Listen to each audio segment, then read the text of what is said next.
The other day, I demonstrated how to make a couple pots, one for ceramics 1 and one for ceramics 2. Well, now this is the start of the process to do the second half of finishing a pot, and that's glazing it. Now, the glazes that I use are like the ceramic 2 glazes, and it's actually a base glaze with another glaze dipped over it. And this is that pot shape that I showed you with the handle gets just the second dunk of the second glaze, and then this is a model for the honey pot. Fits in just like that. Now if you notice, the glaze, the second coat of glaze is on there so that it runs. That's what we want it to do.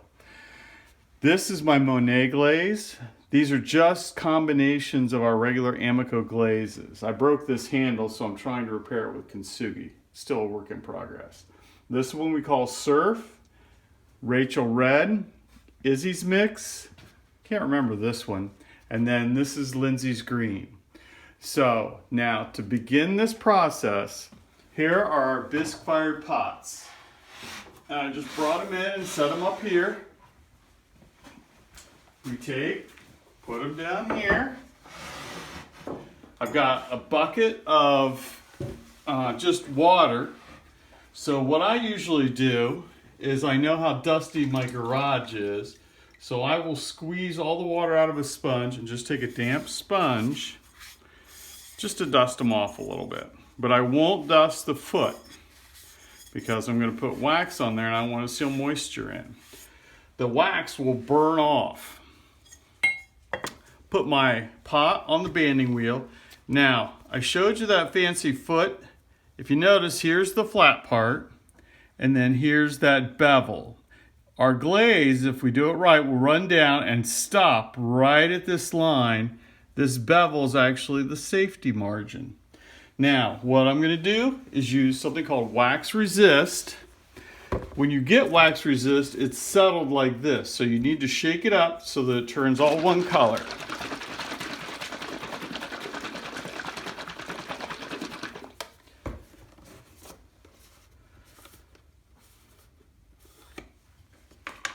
Then I use 2 different brushes. When I do this, I use a small one. It's just about a size 6. Dip it in.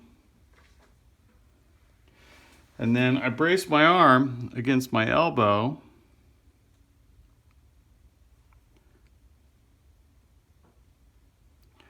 And I'll take the wax down to that line.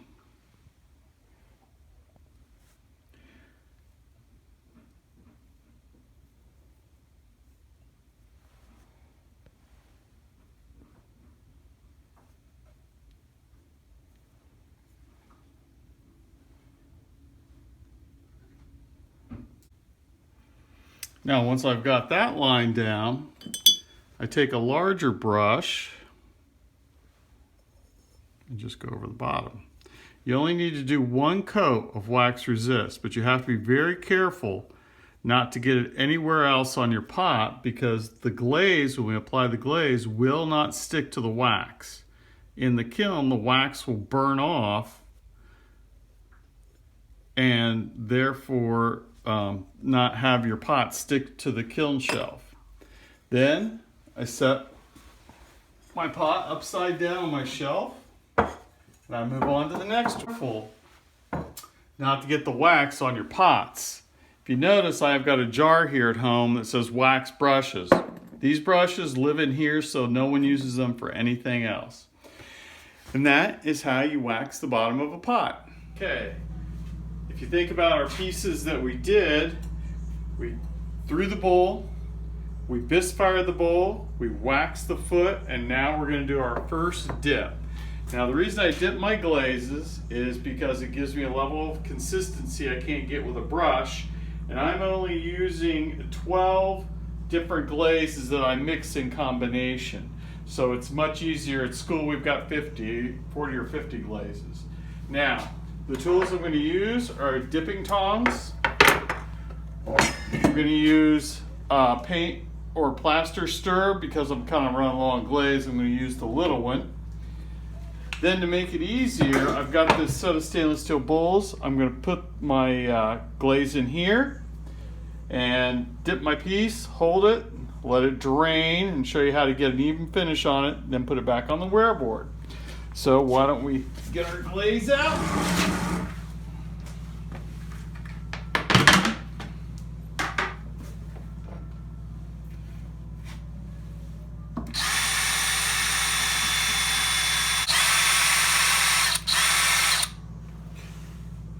Then we'll just set the drill here. Tape.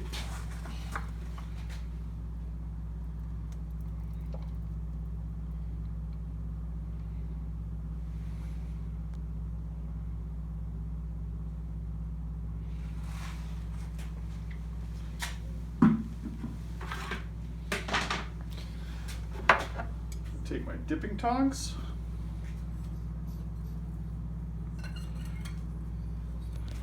Now, when you put it in, I'm going to come in, down, over, hold it up, finish the inside, drain it down on the outside to make sure I get the outside. Bring it back over. Now,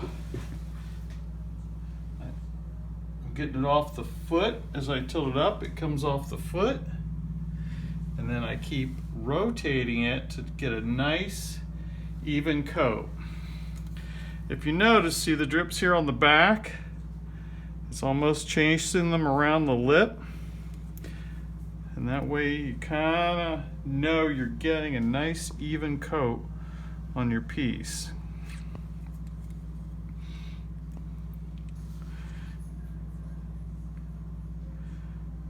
See?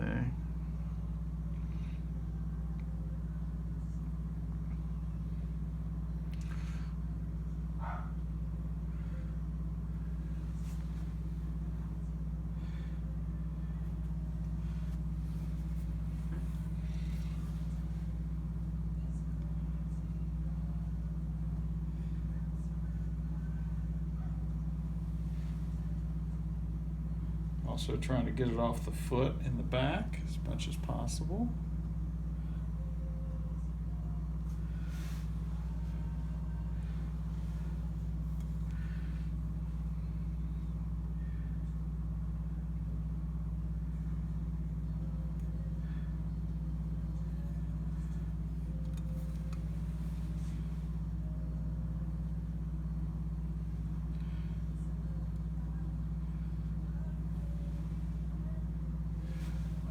And then I'm going to take a sponge. Remember, we put wax on this, so that's why it's very easy to wipe the excess glaze off. Let me get all that glaze out of there, because otherwise it'll turn to molten glass and fuse our piece to the shelf. And then if you'll notice, see how the rim, that's the line where we waxed. So that's going to stop the glaze from going too far down. Then kind of got to wait till the drips. See how there's no drips coming off now? That means the glaze is being absorbed into the bisqueware. And I don't know if you can see this, but right up at the very edge of the foot, it's starting to go from shiny gloss to matte finish. That means it's starting to dry. See, I'm starting to get a few more drips here on the front or the top of the lip. So I want to try and get those to run together.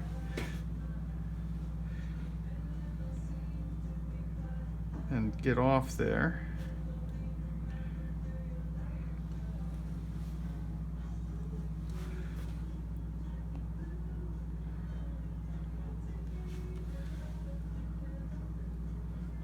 Come on, you.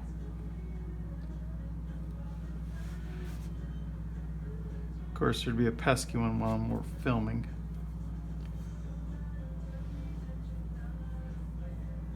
There we go.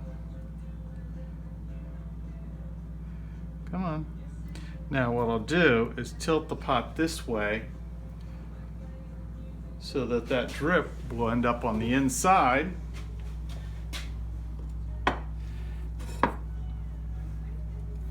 And I set the pot down. Oh, bummer. Set the pot down. Take the click off. If I do what I just did,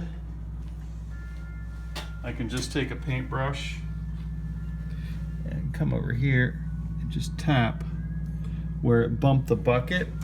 And then sometimes the dipping tongs will leave little, and you just paint over those. And that's the first one done. Now when I do write the colors, I did ironstone first because it's like a fraction. Light sepia over ironstone. Light sepia will be our second glaze that we dip. And we'll come back to that for tomorrow. Okay, welcome to the second day of our dip glazing. Right here we've got the pieces we dipped glaze yesterday, and we're going to put the second color on them today. So we get our light sepia, which is the color we're going to use.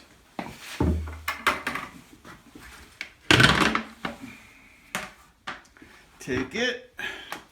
We're going to stir it up a little bit. Now, even though I just stirred it yesterday.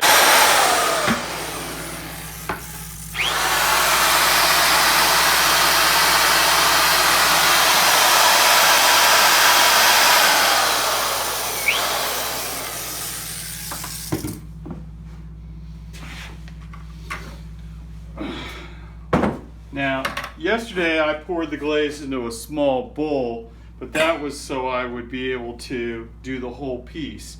Here I'm just going to take, and we're just going to take and dip it in about that far. That's all the farther you want to go. And I'm going to leave it sit in there to pick the glaze up for a minute. Then when I take it out, I'm going to kind of keep moving it around so I get a nice even coating. All right, can you see? Mm-hmm.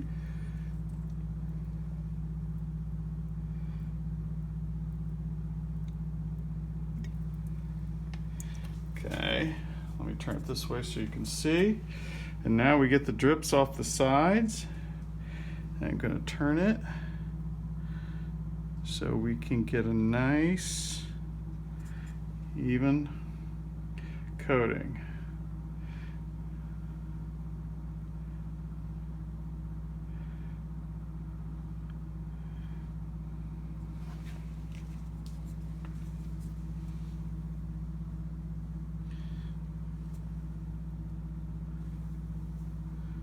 Now I do have one glaze where I have to do 2 layers of dipping when it's a second glaze.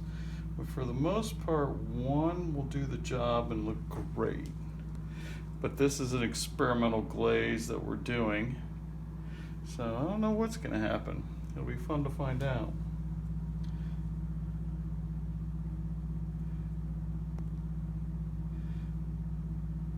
I try and not shake the glaze off because I don't want thin spots.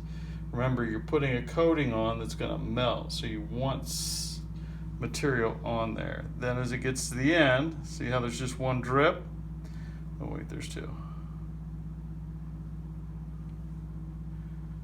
Okay, then I'm going to take and tilt it so that those drips go on the inside like that. All right, and that's okay if they run a little bit, because that's going to run on the inside and make a really, hopefully, cool looking piece. Now, in a later video, I will show you how this firing came out, but I've got a whole lot more pieces to do, and I got a deadline to meet for this video. So we will see how, in a future video, how these come out. Thanks a lot, and I hope you enjoyed it.